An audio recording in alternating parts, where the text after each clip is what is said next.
on a fait en effet les études d'analyse de cycle de vie et des performances environnementales de pangolin. On est même numéro 1 des marques sur Clear Fashion, le Yucca du textile, avec la note de 97 sur 100, mais on travaille pour arriver au 100%, même si on sait que personne n'est parfait.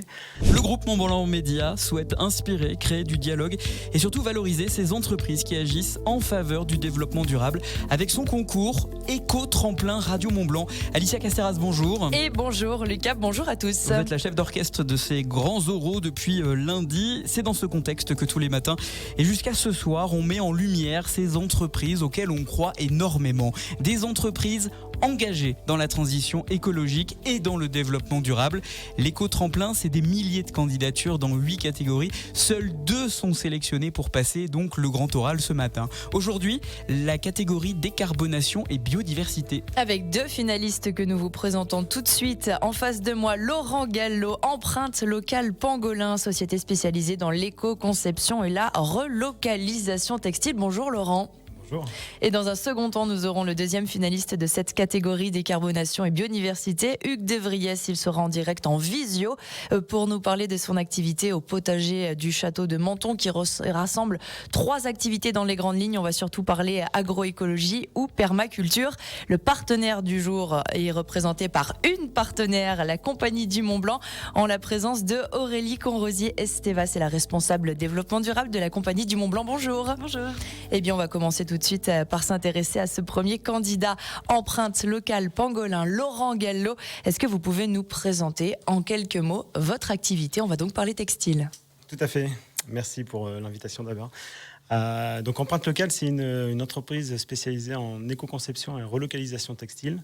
Notre objectif est plutôt simple, c'est de retisser des liens localement et aussi de tricoter les boucles de l'économie circulaire pour une mode, on va dire, plus durable et plus locale. Et pour passer des paroles aux actes, on a créé la marque Pangolin, qui est un vestiaire 100% lin, bio en l'occurrence, et dont les 100% des étapes sont faites sur le territoire.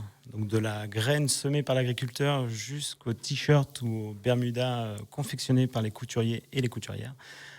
Toutes les étapes de fabrication sont sur le territoire. Et on a voulu associer aussi à cette logique-là de l'éco-conception pour maîtriser le cycle de vie de production et avoir une logique zéro déchet et voire même de biodégradabilité en fin de vie du produit pour résoudre les problématiques engendrées par la mode aujourd'hui. Laurent Gallo, vous avez utilisé le mot vestiaire. Qu'est-ce qu'on trouve justement comme textile ? Alors, on a commencé en 2021 par des t-shirts, hommes, femmes, col rond, col V. On a ensuite lancé des bermudas en chaîne et trame avec un partenaire qui est sur Dessine Charpieu, le Gaulois pour ne pas le nommer. Et on a développé aussi des robes. On est en train de développer des sous-vêtements, des chemises et des pantalons pour le futur. Et tous les accessoires aussi qu'on peut travailler sur la cuisine, par exemple, l'art de la cuisine, les torchons 100% lin bio, les tabliers. Et une petite anecdote, on fait aussi de l'upcycling. On fait des lingettes démaquillantes en lin bio avec les chutes de tissu de la confection de nos t-shirts qui permettent aussi de revaloriser l'intégralité de la matière première qu'on produit. Dernière question, en ce qui me concerne pour vous, Laurent Gallo d'Empreinte Locale Pangolin, très souvent derrière un projet, on a une histoire ou un objectif. C'est parti d'où, vous, cette envie de vous lancer dans cette activité-là et de faire les choses de cette manière ? Alors, c'est parti de 3 constats. Le premier, c'est que l'industrie de la mode est une industrie aujourd'hui la 2e la plus polluante au monde. On connaît l'impact environnemental et humain de cette industrie. Le second, c'est qu'on a en France la chance d'avoir localement des fibres locales disponibles et écologiques, comme le lin, demain le chanvre, la laine. Et aujourd'hui, elle n'est pas valorisée à 100% sur le territoire. Et la troisième, c'est que les consommateurs sont de plus en plus en demande de consommation éthique. Et ces 3 éléments associés ont fait qu'en 2019, j'ai quitté Adidas pour me lancer dans l'aventure. Très bien, merci pour vos précisions. On va passer donc aux questions de notre partenaire du jour, Aurélie Conrosier-Esteva, responsable développement durable au sein de la Compagnie du Mont-Blanc. C'est à vous. Bonjour Laurent. Bonjour. Sur votre site internet, vous indiquez que vos t-shirts permettent de réduire drastiquement les émissions de gaz à effet de serre. Avec Christophe des Shifters, on s'interrogeait, on se demandait si vous aviez réalisé des études de type analyse de cycle de vie qui permettent d'objectiver, de comparer les t-shirts que vous réalisez par rapport à un t-shirt qui serait issu de la pétrochimie et produit en Chine.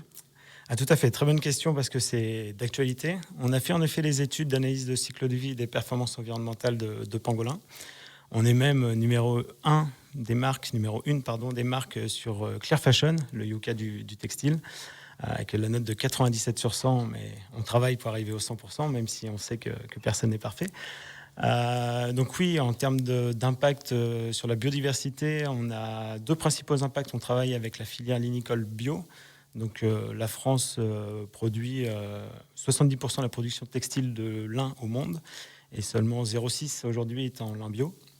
Et nous, on travaille avec ce lin bio et on connaît l'impact de l'agriculture biologique sur la limitation des insecticides, fongicides, pesticides. Et du coup, le bénéfice pour la préservation de la biodiversité. Le deuxième élément, c'est ce que je vous ai parlé, c'est sur la circularité. C'est-à-dire qu'on maîtrise la fin de vie du produit avec une logique d'aller jusqu'à 0 déchet et de la biodégradabilité de nos vêtements pour pouvoir aussi maîtriser l'impact de la pollution des déchets textiles aujourd'hui. Et en termes de carbone, même si pour moi, ce n'est pas le critère numéro 1, je préfère la consommation et la préservation des ressources et la biodiversité.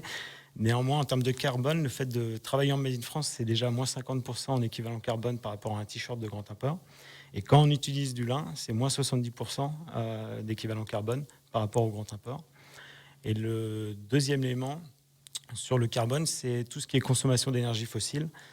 Grâce au mix énergétique de la France, on fait jusqu'à moins 50% de consommation d'énergie fossile. Et donc, du coup, on a un impact réel sur la décarbonation et sur la préservation de la biodiversité. Okay, super. Une deuxième question peut-être, Aurélie Conrosier-Esteva. Vous nous avez dit que la production de lin au niveau mondial était principalement fabriquée en France, je crois même en Normandie. Tout à fait.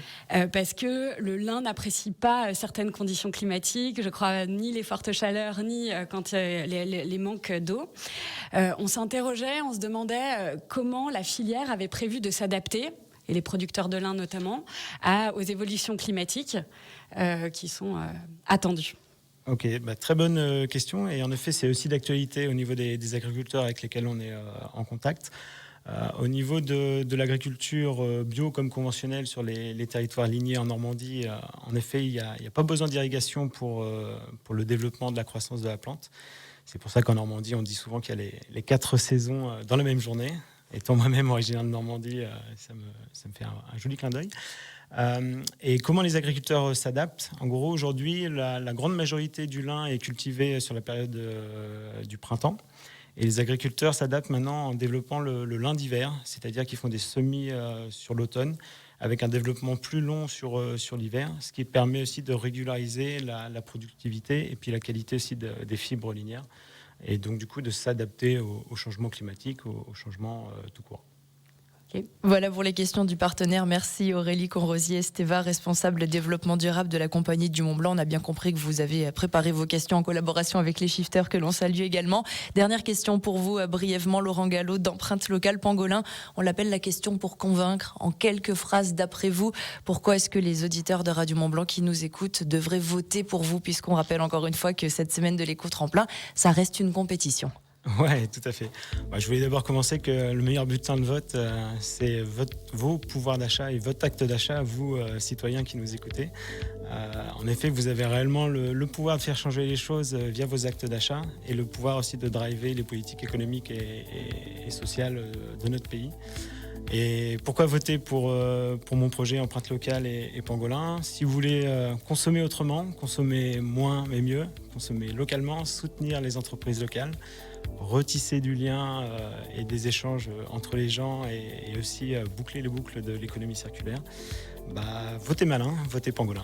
Super, merci Laurent Gallo d'Empreinte Locale Pangolin. Bonne chance dans cette compétition.